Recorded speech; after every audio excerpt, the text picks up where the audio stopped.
Así que bueno, si querés iniciar con la presentación personal, de dónde estudiaste, cómo es tu título, bueno, si tenés especialidad, el lugar donde trabajás, hace cuánto que estás acá.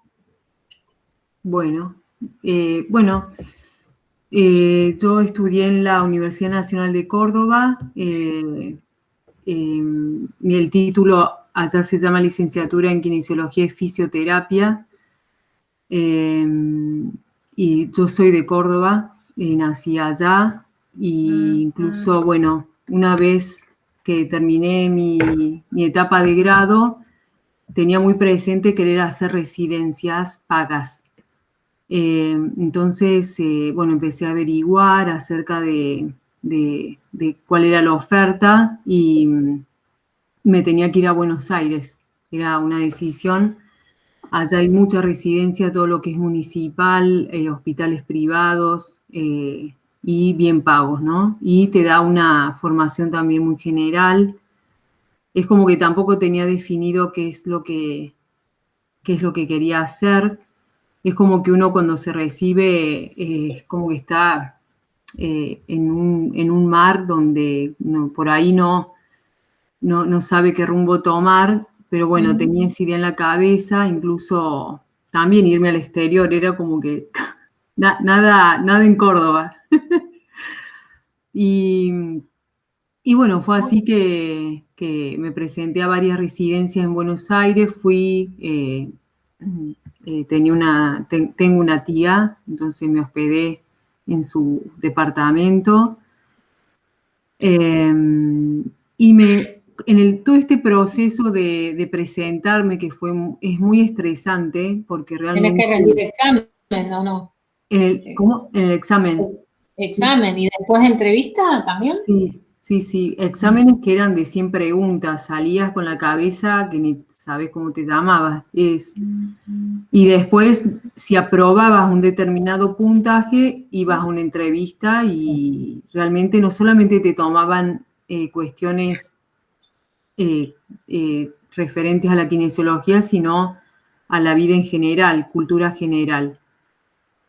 Y bueno, terminé entrando yo a un hospital, incluso hice mis primeras semanas hasta que me entero que sale una residencia, las primeras residencias en Córdoba, que había 2 lugares.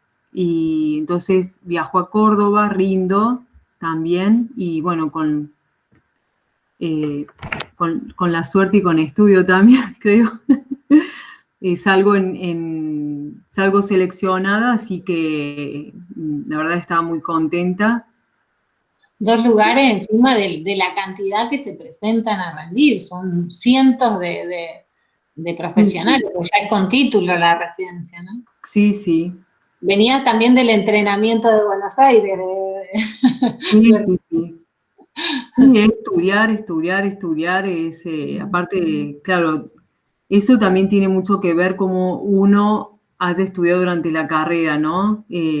Cada año es importante, cada año tiene su porqué, donde mientras uno más al día está, más puede relacionar, más puede conectar por qué me dan esta materia, para qué me va a servir, y bueno, de a poquito uno lo va entendiendo hasta que, bueno, en la residencia ahí como que me di cuenta de eso, porque uno no puede capitalizar todo en 2 meses, es todo un año de formación, ¿no? 5 años de formación. Así que es así como me vuelvo a Córdoba y me tocó la residencia en un hospital de niños, que se llama La Santísima Trinidad, también yo creo que ha sido este lado positivo, después empiezo con el negativo.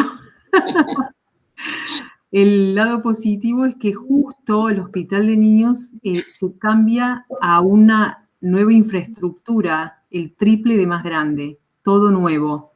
Un área de rehabilitación soñada, realmente grande, con un montón de aparatología en el sentido de para hacer neurorehabilitación, había un sector de respiratorio con salidas centrales de oxígeno, aire comprimido.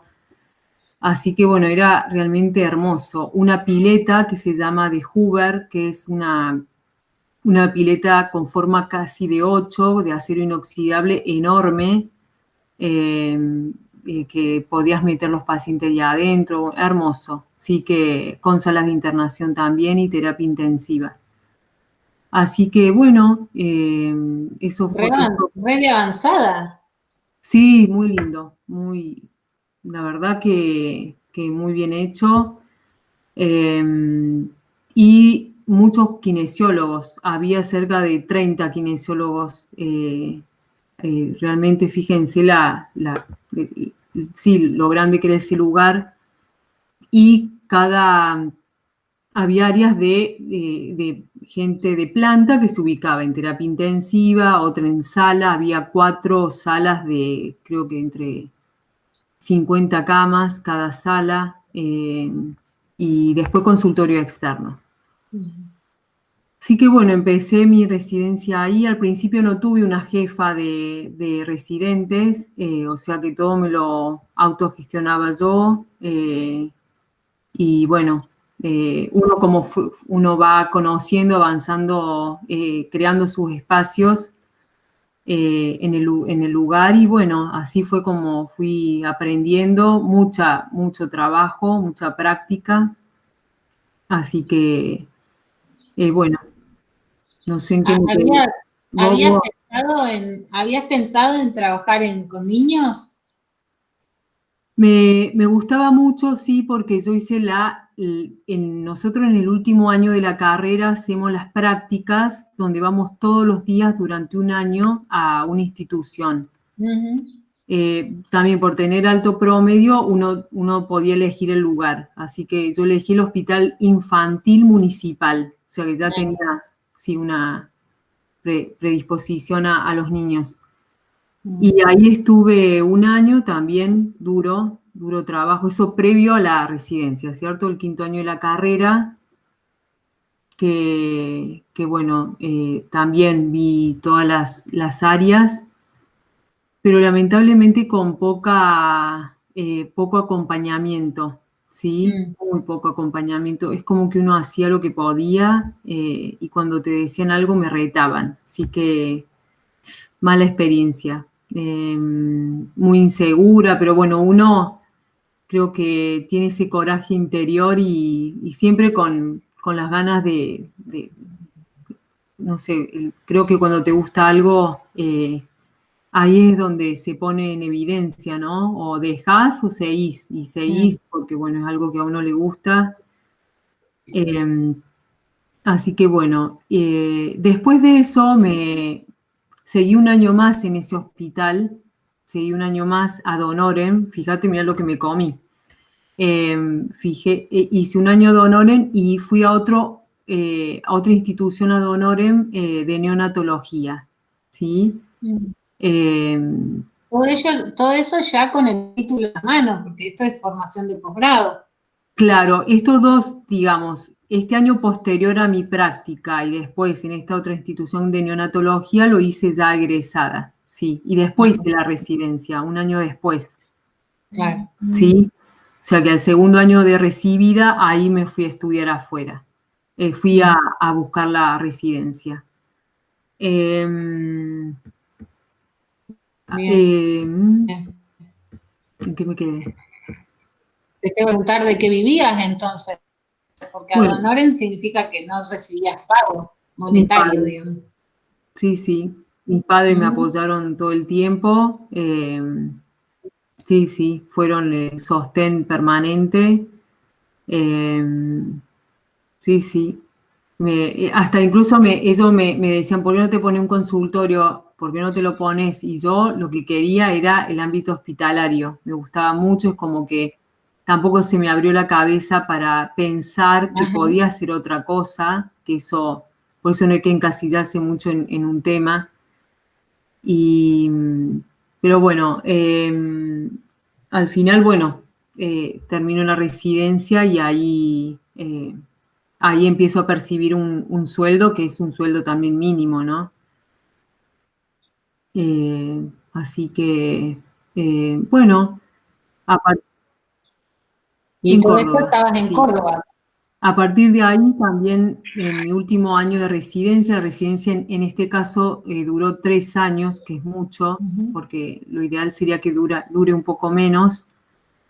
Eh, eh, a mí me daba la posibilidad de elegir los últimos meses otra institución y elegí el Hospital Garrahan. Me fui 2 meses y hice una práctica allá. Que también muy lindo, muy linda experiencia.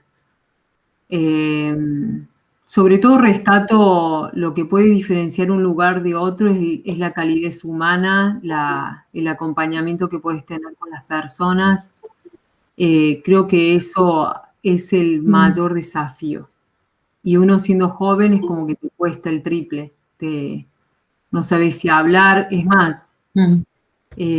yo justo tuve un enfrentamiento con la jefa del Garraham y que fue muy desafortunado, se la agarró conmigo, no sé por qué, hasta ahora no sé por qué, y bueno, igual decidí ir a hacer la Mm, pasantía, pero bueno, yo creo que en la vida a todos nos toca tener situaciones de este tipo y hay que seguir adelante, ¿no? Porque el problema lo tiene el otro, no uno. Así que bueno, sabes más vos que yo también.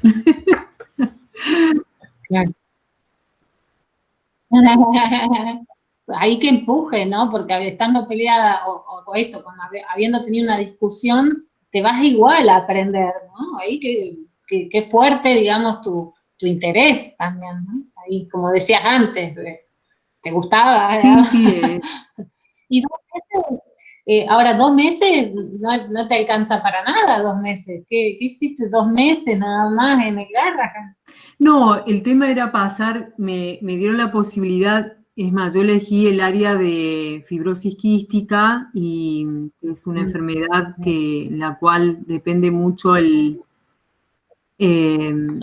depende el paciente del kinesiólogo y justo en la etapa que yo estaba había muchos cambios.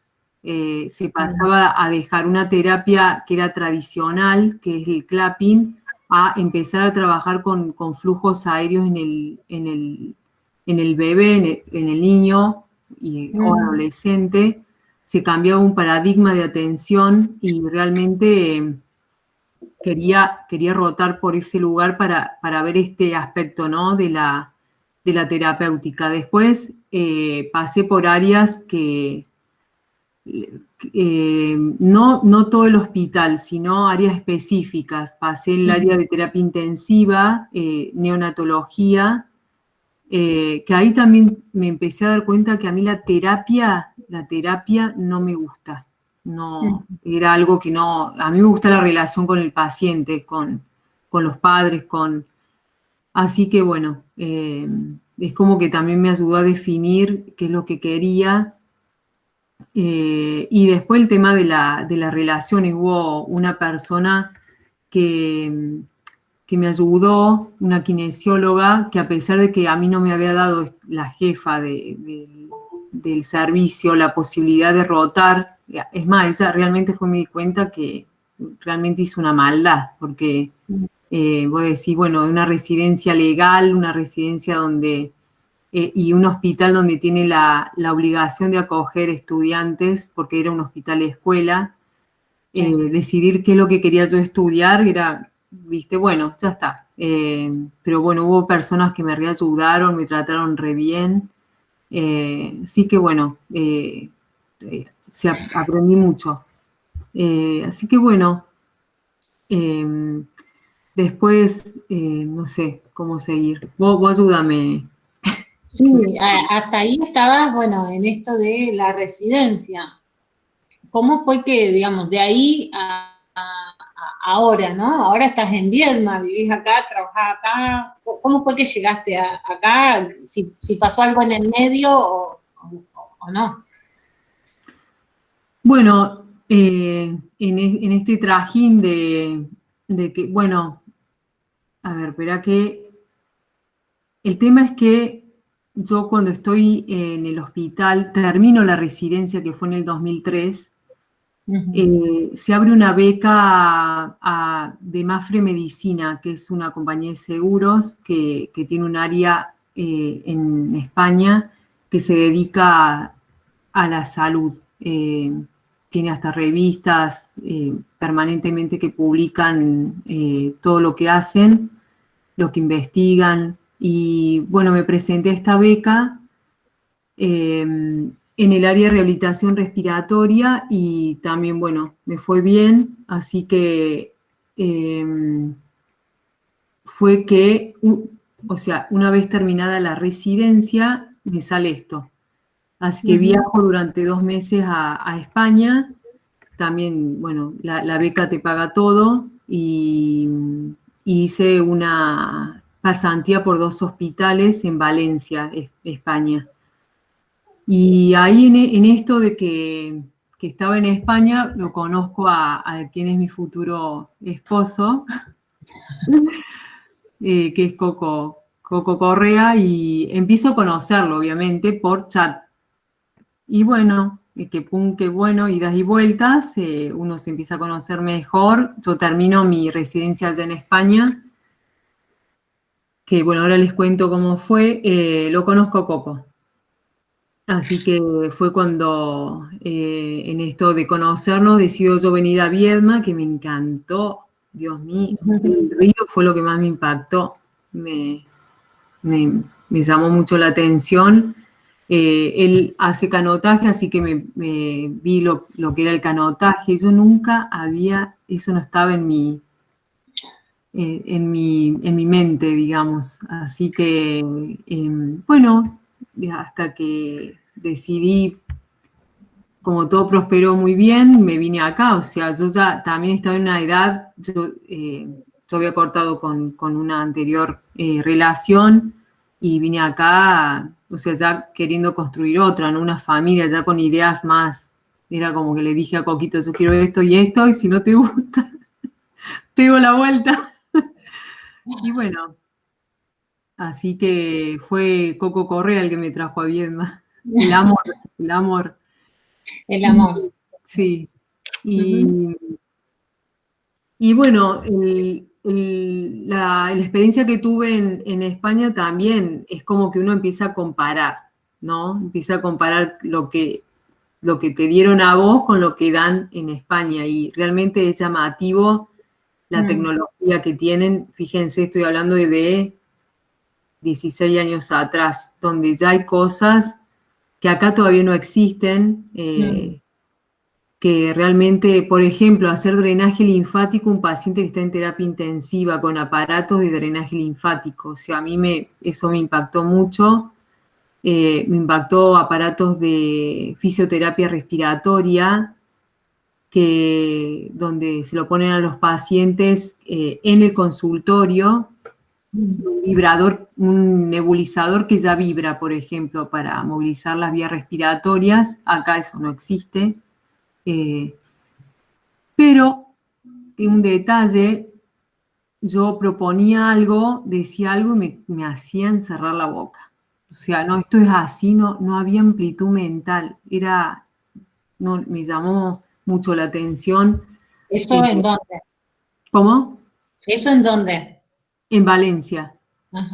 Era el Hospital Universitario La Fe y el Hospital Clínico Valenciano. O sea que estaba todo como más avanzado tecnológicamente, pero a la vez más protocolizado, más técnico que humano. Así es, sí.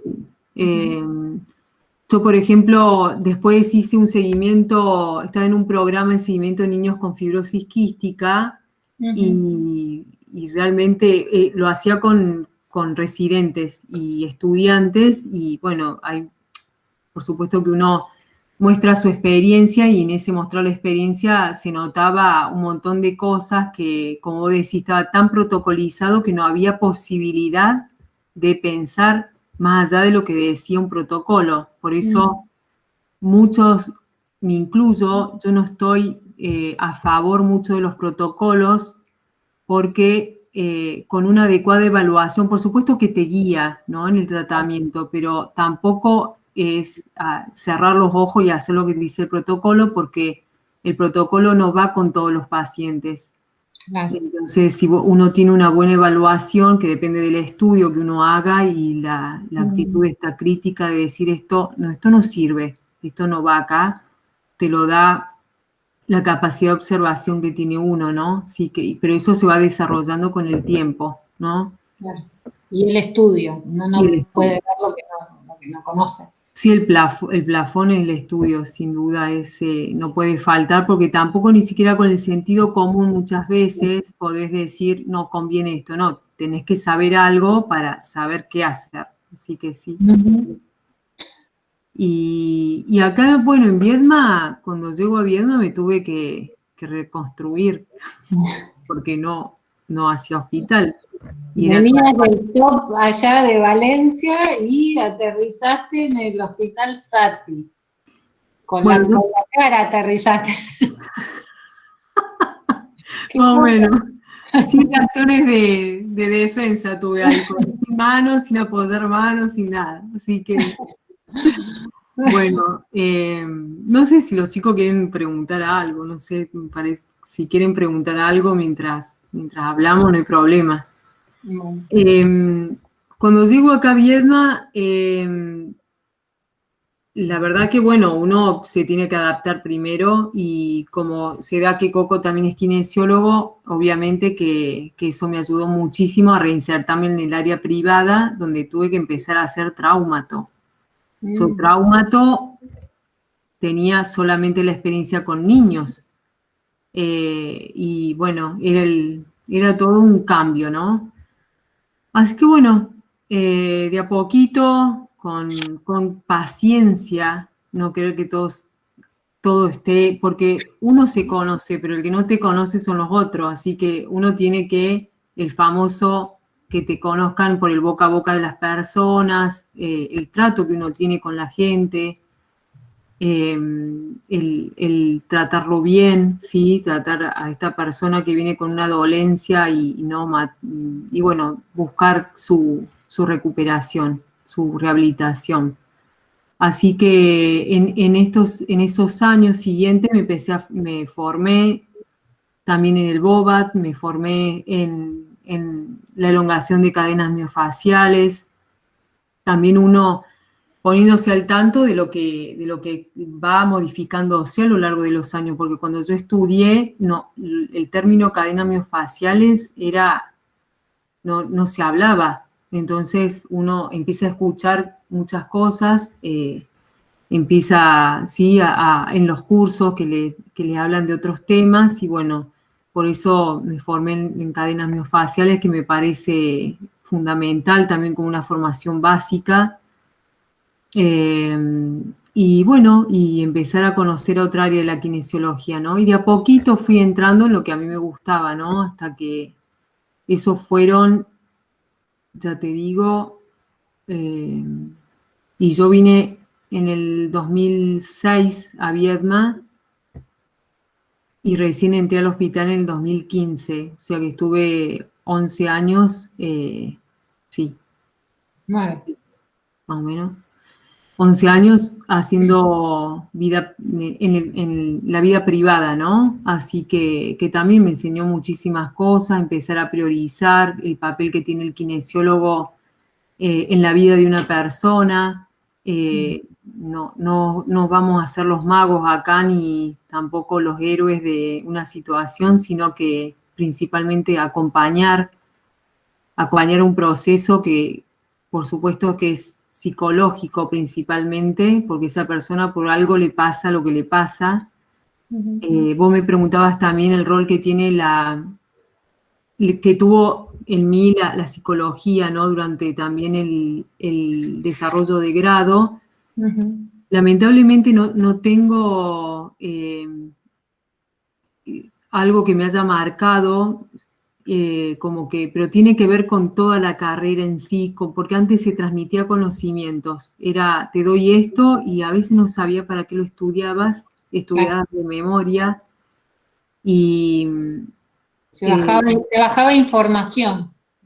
Sí, sí, sí. Y eso no es aprendizaje. El aprendizaje depende de cada uno y tiene cada uno sus tiempos, pero hoy puedo decir que la psicología, es más, en los tratamientos que yo llevo adelante, si hay un psicólogo mejor, no en todos los casos, pero hay veces que es fundamental primero que la persona aclare su vida, ¿no? Que sepa para qué hace la kinesiología o para qué su hijo necesita el kinesiólogo. Hay muchas patologías en las que no se hace la prevención psicológica, esto de ver cómo este niño en un futuro, si tiene una secuela, cómo se va a afrontar, es fundamental. Y en eso lo va a acompañar el padre, la madre o el tutor, pero tiene que estar acompañado por alguien especialista en esta área, porque si bien uno lo acompaña desde otros aspectos, siempre fortalece el vínculo, ¿no?, que existe entre profesionales y el paciente, y nos aseguramos de que el paciente haga lo que uno quiera, ¿no?, o que entienda lo que uno quiere hacer con el paciente. Así que me parece fundamental hoy en día el abordaje psicoterapéutico de las personas, evaluar en quién, no tampoco forzar a aquellas personas que no lo quieran hacer, pero hacerles entender que es importante, porque a veces está, ¿no?, esta falsa idea de que es para solamente loco, y no es así. Obviamente es terrible eso, ¿no? Así que bueno, discúlpame un segundito. Sí, Carmen.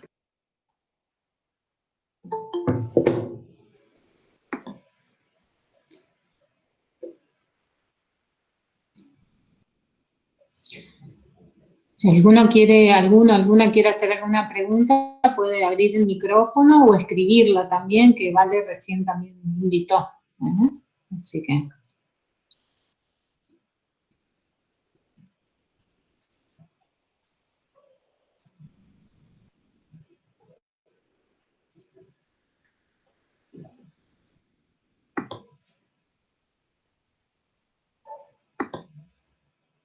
Bueno, listo, acá estoy. Sí. Aquí esto de la psicología es algo que en realidad entonces también fuiste resignificando después a partir de la experiencia, ¿no? De la formación de grado no te quedó mucha memoria, pero sí te fuiste encontrando con estas cuestiones, ¿no? Bueno, ahí igual uno podría decir, bueno, las encontraste porque algo te quedó de eso que estudiaste, o las encontraste porque igual te las hubieras encontrado, quizás. Pero le das un lugar a este aspecto en tu práctica. Sí, yo creo que a lo largo de la experiencia que uno va teniendo y con digamos, los obstáculos que te van presentando los mismos pacientes, uno tiene que entender que, por eso decía que uno no es el mago acá, sino que creo que es un desafío ver cómo uno entra en la cabecita del paciente para que sepa qué es lo que uno quiere decir. Por ejemplo, el paciente viene al consultorio y uno le explica todo lo que tiene, todo lo que le pasa, porque el dolor cervical es un dolor que viene, explica, pero al otro día te dice, a la otra sesión, no hice los ejercicios porque la verdad que no tuve tiempo. Y bueno, puedo decir todo el tiempo que gasté en hablarle, en explicarle. Bueno, todas estas situaciones que uno, que se espera, digamos, que el paciente no hace, no entiende, hay que saber que hay un trasfondo psicológico por el cual no puede hacerse, por un lado, cargo, puede ser que no entienda, y hay que ver la manera. A mí me ha tocado pacientes atenderlo sin que hagan lo que yo pida, pero sé que tengo la obligación de atenderlos porque, por ejemplo, la fibrosis quística, pacientes a ver neuromusculares, pacientes con parálisis cerebral, bebés con niños pretérminos que necesitan de nuestra intervención porque dejan de atenderse y las complicaciones van a venir. Entonces, uno, a ver, tiene que priorizar a lo largo de la experiencia profesional a qué pacientes le van a dedicar su tiempo, ¿sí? Es más, esto lo estoy diciendo después de 20 años de profesión. O sea, al principio, en mi relación con los pacientes atendía a todo el mundo, pero después empecé a elegir a quién atendía. ¿Por qué? Porque la relación médico-paciente tiene que venir una parte del kinesiólogo y otra parte del paciente y de la familia. Ujú. Ha habido situaciones en las cuales la madre me ha dicho, pero si usted no la quiere atender, la llevo a otro lado, porque mi hija va a tener un problema por culpa de usted. Y yo ya le había explicado todo, la atendí 2 meses sin que me haga los ejercicios. Fue una escoliosis que sabía que no era evolutiva, que era una escoliosis y que, es más, me entendía mejor la hija que la madre cuando yo hablaba.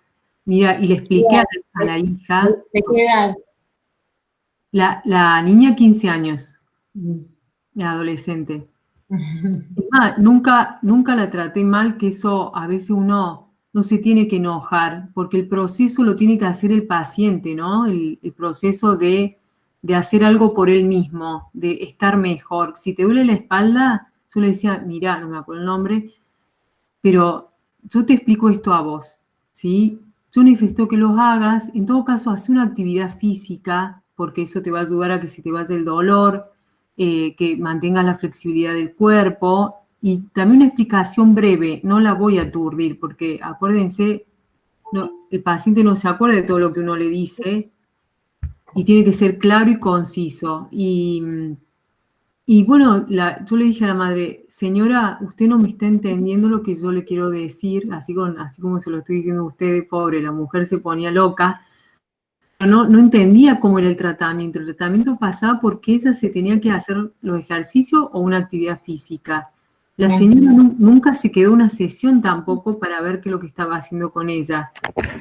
Qué bueno, y esto es lo bueno de traer a los padres dentro de la sesión de los bebés adolescentes. Los padres también tienen que tener una cuota de responsabilidad sobre lo que su hijo tiene que hacer. Así que bueno, por eso esto es una cuestión psicológica que es fundamental que uno vaya construyendo, ¿no? Cómo acercarse al paciente, ¿no? A la familia. Sí. Psicológica también del lado del profesional, por lo que vos decís, ¿no? Porque 20 años de frustraciones, de obstáculos, ¿no? Te llevan también a aprender que, bueno, que tenías que hacer una diferencia, que a todos igual no resulta tampoco, ¿no? Así es, sí, sí. Uh-huh. Uno a lo largo de los años se va haciendo cambios y siempre un cambio que le permita a uno no cansarse en la profesión, porque por supuesto que cada vez uno es más selectivo. Por ejemplo, a mí hoy en día me llama profundamente atender a niños con discapacidad. O sea, es algo que me llama mucho porque realmente es un área donde necesitan de nosotros, como cualquier enfermedad crónica, ¿no? Neurodegenerativa, o ahora también estoy abocado a los niños pretérminos, tratar de armar un programa de seguimiento, porque uno ve a los niños tardíamente y digo, ¿qué pasó durante todos estos años que no se pudo rescatar un niño que se podía haber evitado alteración en el comportamiento, ¿sí? En su seguridad emocional por no tener un buen, adecuado manejo del cuerpo, ¿no? Así que bueno, uno se va perfilando a lo largo de los años qué es lo que a uno le gusta, ¿no? Y siempre he tenido una mirada diversificada, general, no no viendo una parte, porque si vemos la articulación, porque una persona se lesiona permanentemente y no estamos viendo qué es lo que le pasa, digo, pero escúchame, te estás lesionando, hay chicos jóvenes que se lesionan por ejemplo, me duele todo el cuerpo, pero hacen actividad también muy excesiva. El cuerpo te está diciendo que pares un poco, bueno, uno va leyendo otras áreas, sobre todo, sí, la psicológica, que es la más importante. Así que bueno. Es interesante también porque vos traes esto que por ahí en otras entrevistas no ha surgido tan claramente, de la importancia y el impacto que tiene en el tratamiento de una persona el tratar también con su entorno, con su familia, con su situación emocional y psicológica, con las adaptaciones que tiene que hacer, con las consecuencias que puede haber y son prevenibles, con lo que se pone de un lado y del otro, ¿no? Es interesante porque por ahí esta cuestión del trabajo con las familias es bastante claro en este ejemplo que diste del adolescente también, ¿no? Donde sí, el cuerpo era quizás el de la niña o joven, porque con 15 años hay personas que siguen siendo niñas y otras que ya son mujeres, pero bueno, vos ahí la ubicás como niña. Y esta madre ahí que, digamos, que de alguna manera también obturaba algo del tratamiento y sin embargo, bueno, ahí vos apostaste también a la responsabilidad de la chica, que era también la que estaba padeciendo el motivo de consulta, digamos, ¿no? Pero está bueno también para resaltarlo ahí, decir, bueno, hay que lidiar también con esas cosas, ¿no? No es solo... hay que invitar a los padres, a la familia, a los adultos, porque si no también eso puede trabar el tratamiento, ¿no? En este caso, esta mujer que la quería retirar de la rehabilitación por la idea que tenía ella de lo que tenías que hacer vos, digamos, y ahí había una cosa que más allá de lo que vos hicieras, el otro no estaba poniendo tanto de su lado, ¿no? Así que eso está muy bueno. Y eso es lo que más predomina. Predomina en donde el paciente espera el 100% del profesional, ¿sí? Uno va a atenderse, ¿sí? En donde, por eso, por ejemplo, es importante que cuando uno hace la quinefilaxia, la prevención con ejercicios para tratar de también ir resolviendo el problema que trae el paciente, yo le doy un ejercicio a todos, sea neurológico, respiratorio, un ejercicio y le doy una semana para que lo haga. No me lo hace. Bueno, le explico. Y te dice, ¿no me va a dar más ejercicios?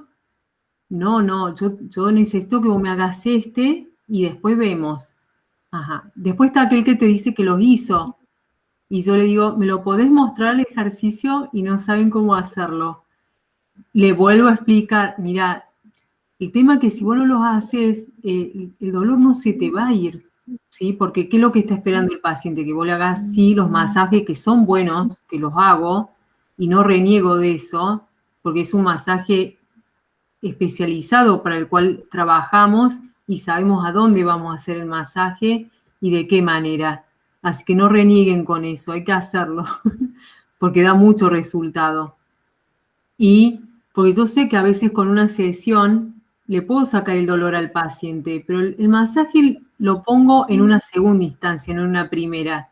¿Para qué? Para buscar herramientas que concienticen al paciente de que él tiene que hacer algo por él. La autonomía del paciente, ¿no? Así es, sí.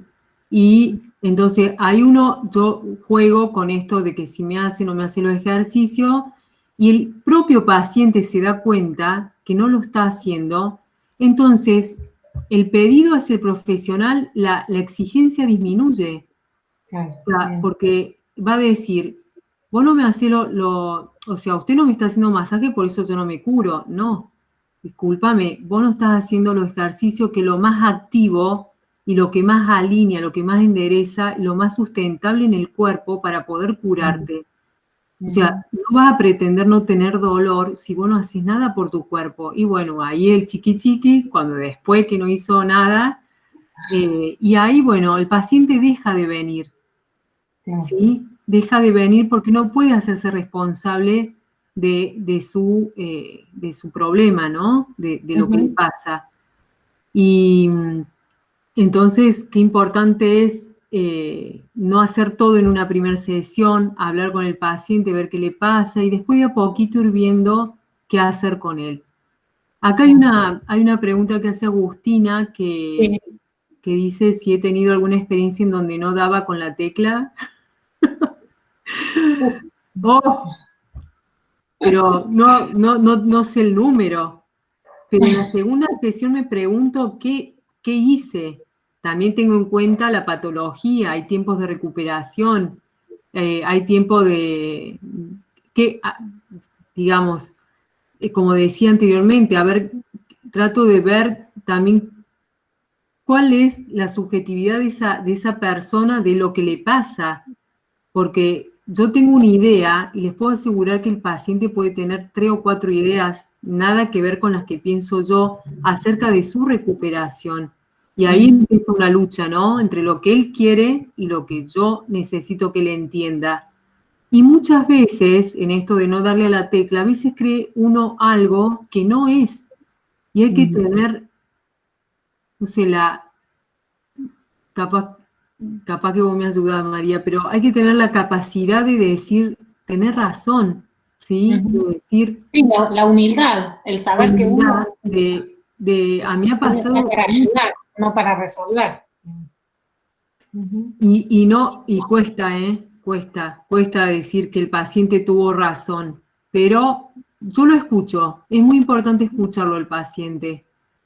Porque en la escucha uno se da cuenta también qué es lo que busca el paciente y eso se va logrando también con la experiencia.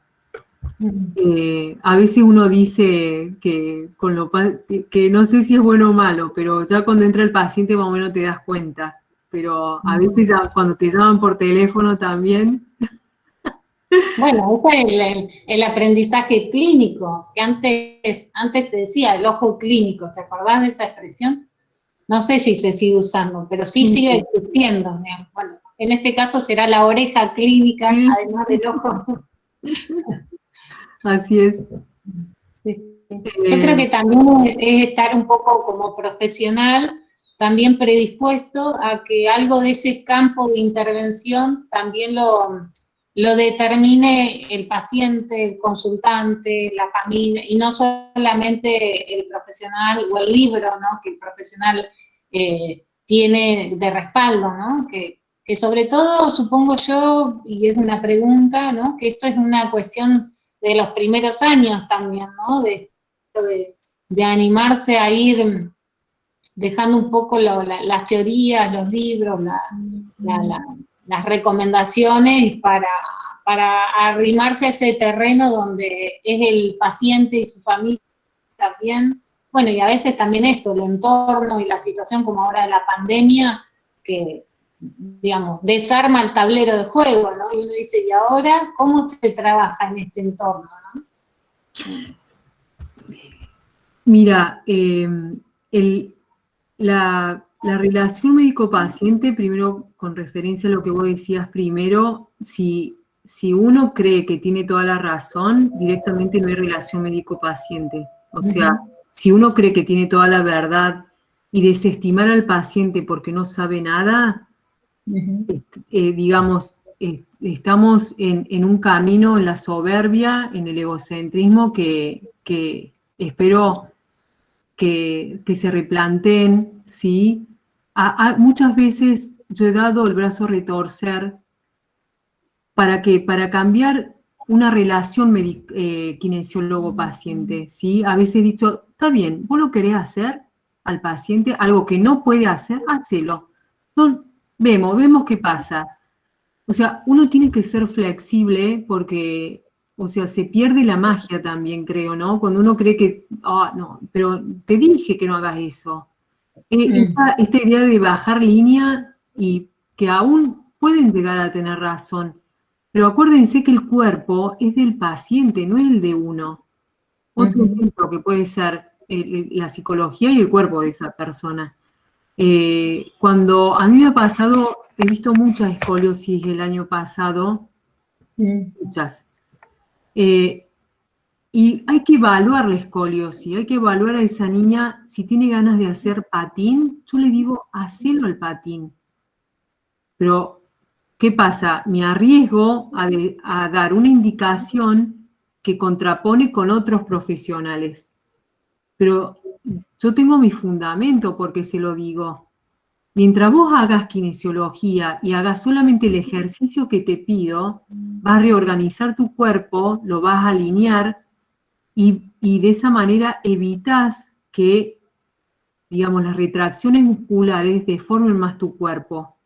Podés hacer lo que querés, podés hacer alto impacto, pero hacé lo que yo te pido. O sea, a ver, acá no hay sí o no, hay que negociar permanentemente con el paciente, y tener esta actitud altruista de siempre tratar de saber que estamos para beneficiar a alguien sin nada a cambio. Es como la docencia también, es dar lo que tiene sin nada a cambio. Yo ya sé que la mayoría, pero eso no es una afirmación pesimista, es saber, yo sé que la mayoría de los pacientes no van a hacer lo que yo quiero, pero les puedo asegurar que trato de modificar algo en su vida. Si una persona negativa, tenés que cambiar esa actitud porque todo te va a hacer mal, no sé. Volviendo a lo que hablamos recién, o sea, a tratarlo bien al paciente, buscar algún cambio, que no todo viene desde el cuerpo, sino de lo que piensa esa persona en su vida. Hay personas que realmente tienen comentarios que vos decís, no sé, cómo llegó a opinar como opina, ¿no? Donde hay poco sentido común, donde la culpa la tiene el otro, y van a lidiar con eso. Hasta con personas que tienen trastornos psiquiátricos, la enfermedad neurodegenerativa como el síndrome de Steiner que hay acá en Viedma, o la fibrosis quística, niños que realmente tienen trastornos y uno tiene que buscar la manera de ayudarlos. Así que bueno, eso, yo creo que para mí eso es lo más importante. Una vez me tocó una paciente que vino por dolor de espalda, una niña obesa, ¿sí? Que la verdad ella no quería venir a kinesiología y la madre hacía todo por ella, pero la trataba mal, le decía las cosas mal y digo, bueno, a ver qué hacemos. Digo, el dolor de espalda era lo de menos, el tema era su obesidad, ¿no? Entonces me quedé muy contenta porque traté de generar un vínculo con ella para levantarle la autoestima.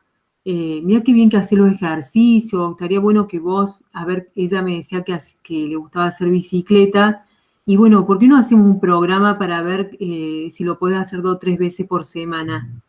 Y me costó 2 meses, y aparte con la ayuda del traumatólogo que hablé con él, le pedí que por favor haga hincapié no en la escoliosis, sino, era una escoliosis, o sea, que no era el problema. Era claro, que... por la escoliosis, por sobrepeso. Claro. La causa, la etiología no era tanto de constitucional, sino de esta condición actual. Sí, y ella contaba lo que hacía, todas las decisiones que tomaban eran de aislamiento. Entonces, no, tratemos de sacarle a esta niña que la acompañe la mamá. Bueno, hubo varias estrategias, pero fíjense, eso es kinesiología, ¿sí? Al final la adolescente por ahí me llama y me dice, mira, salí en bici, como que ella logró algo, o sea que de eso se trata la kinesiología, tratar de más allá de de rehabilitar, reeducar algo, buscar la manera de poner un granito de arena en esa psicología de la gente que pueda cambiar, porque eso va a hacer sanarse. Es así. O sea que estás describiendo en la kinesiología como un influir en la vida de otra persona. No lo estás poniendo en el organismo, en recuperar una lesión o resolver una patología, ¿no? Sí, sí, totalmente. Es, a ver, tratar de ser partícipe de cumplir un sueño de una familia que es que su hija vaya en bicicleta, aún sabiendo que no lo va a poder hacer, que yo pienso, pero voy a hacer todo lo imposible, porque hay cosas que se dan,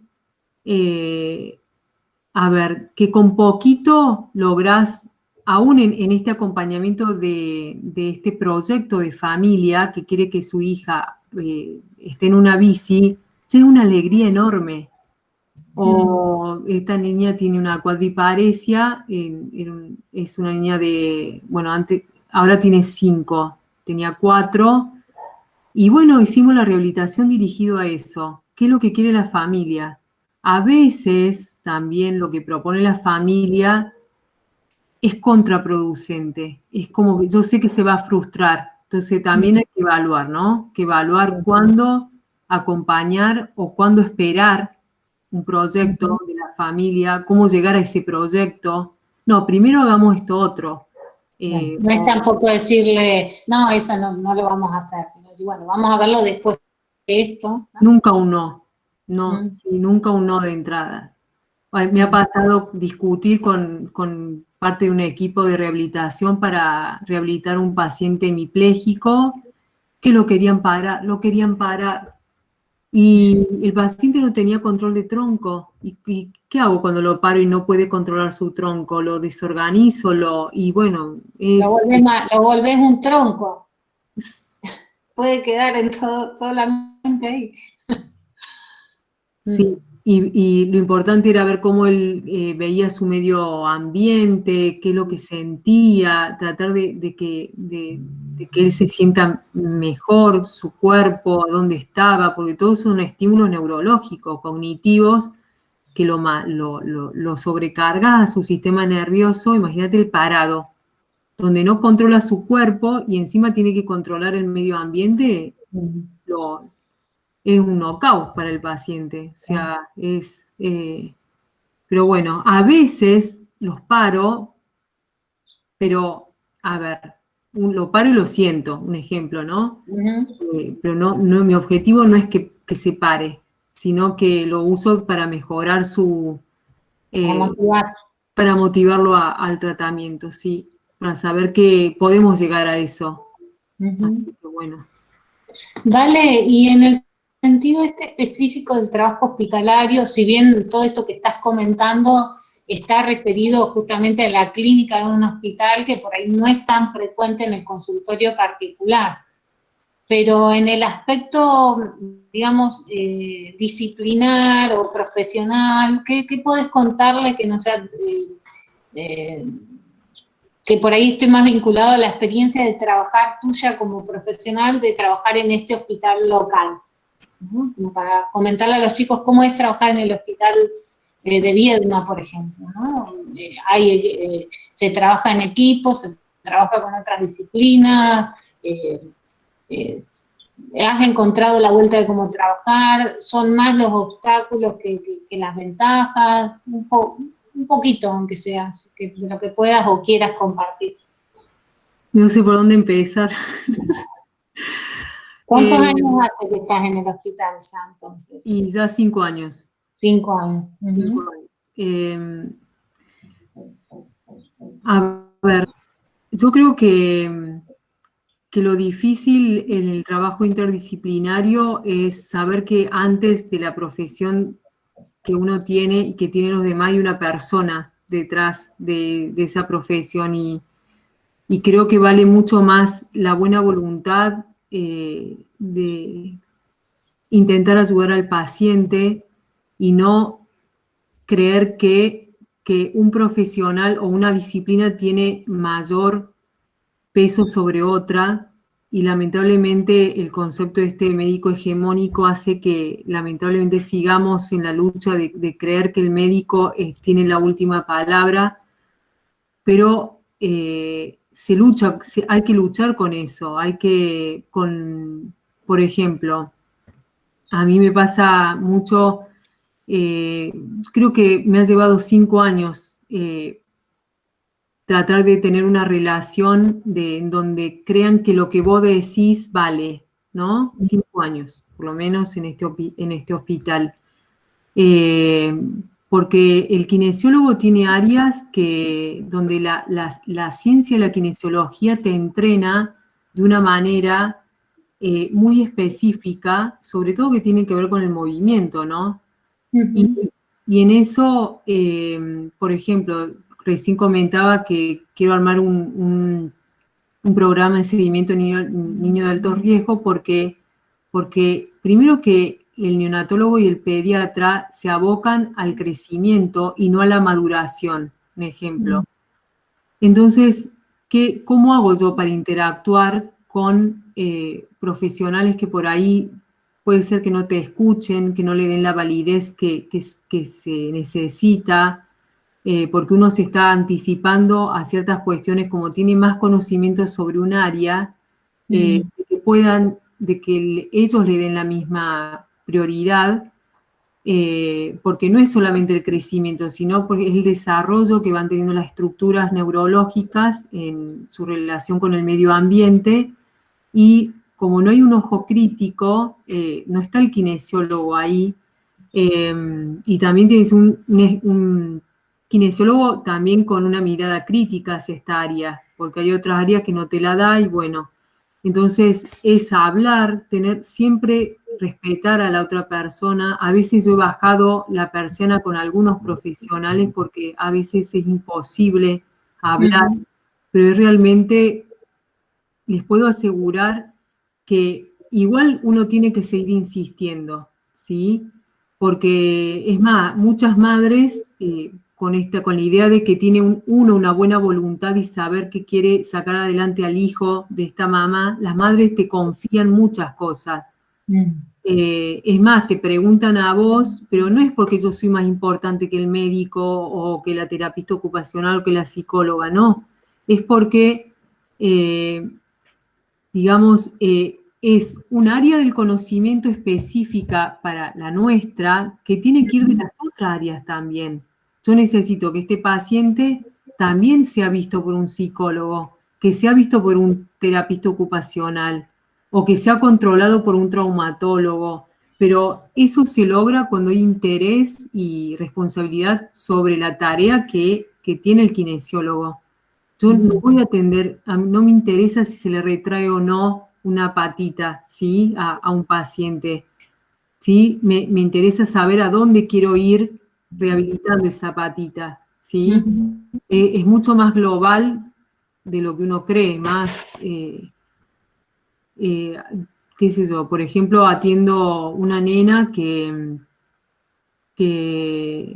actualmente no está con otras terapias, y bueno, todo el vínculo que uno generó previamente hace que ahora vos puedas seguir un tratamiento, ¿no? Es como que, como decía anteriormente, uno deja una huella en una familia que está bueno, ¿no? Que te pregunten. Para mí no es molestia que me llamen al WhatsApp, porque tenemos un arma, ¿no? Un arma terapéutica, que lo que están estudiando, y mientras más sentido común le pongan y más significancia al conocimiento, con el tiempo cada vez se van a orientar más, ¿no? Esa es la idea, que usted tenga una actitud crítica sobre, pues no es que yo les doy María les da a Georgina un conocimiento para que lo estudien y ya está. Esto les va a servir en algún momento, porque incluso ahora la docencia se está tratando de dar de otra manera, ¿no? Que